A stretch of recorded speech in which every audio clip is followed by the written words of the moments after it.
Fascist Sheikh Hasina সরকারকে সবসময় assist করেছে। বিগত সময়েও তারা বিনা ভোটের এমপি ছিল, তারা রাতের ভোটের এমপি ছিল।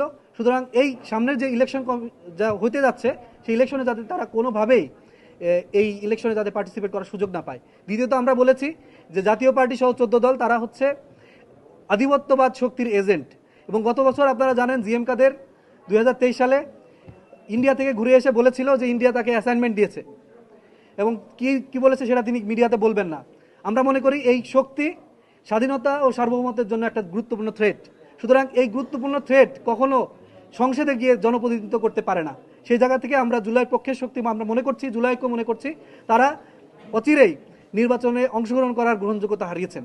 তো সেই জায়গা থেকে আমরা ইলেকশন কমিশনকে বলেছি তারা তাদের প্রার্থিতা যাতে অবিলম্বে বাতিল করা হয়। এবং ইতিমধ্যে আমাদের এখানে বোরহান মাহমুদ ভাই আছেন, আমাদের জুলাইকোর পক্ষ থেকে আমরা রিট করেছি হাইকোর্টে, রিট গভর্নমেন্টের প্রতি একটা রুল ইস্যু করেছে, এবং আমরা আশা করছি গভর্নমেন্ট অতি দ্রুত এই রিটটি নিষ্পত্তি করবে এবং এই জাতীয় পার্টি এনডিএফ সহ 14 দল এবং আধিপত্যবাদী শক্তির যত বৈধ ক্যান্ডিডেট যারা ইলেকশনে পার্টিসিপেট করার জন্য আবেদন করেছেন, তাদের মনোনয়নপত্র বৈধ হয়েছে, তাদের অবিলম্বে তাদের মনোনয়নপত্র ক্যান্সেল করবেন।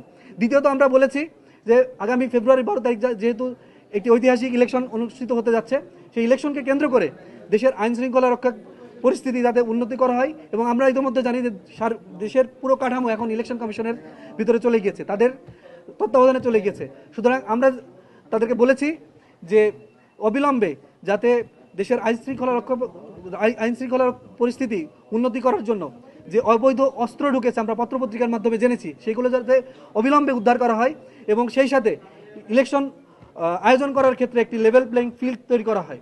আমরা দেখেছি যে বিগত ইলেকশনগুলোতে নির্বাচন কমিশন একটি বায়াসড আচরণ করেছে, একটি বিতর্কিত ভূমিকা রেখেছে। যেহেতু দীর্ঘদিন পর একটি সুষ্ঠু নির্বাচন অনুষ্ঠিত হতে যাচ্ছে বলে আমরা আশা রাখছি, জুলাই বিপ্লবের চেতনাকে ধারণ করে আমরা মনে করি ইলেকশন কমিশন সেই কাজটি করবে এবং সেই জায়গা থেকে কোনো পক্ষকে সুবিধা না দিয়ে তারা ভূমিকা রাখবে। তো এই জন্য আমরা ইলেকশন কমিশনকে বলেছি এবং তার পাশাপাশি আমরা ইলেকশন কমিশনের যিনি অতিরিক্ত সচিব তাকে আমরা আমাদের পক্ষ থেকে একটি স্মারকলিপি দিয়েছি। ধন্যবাদ সবাইকে।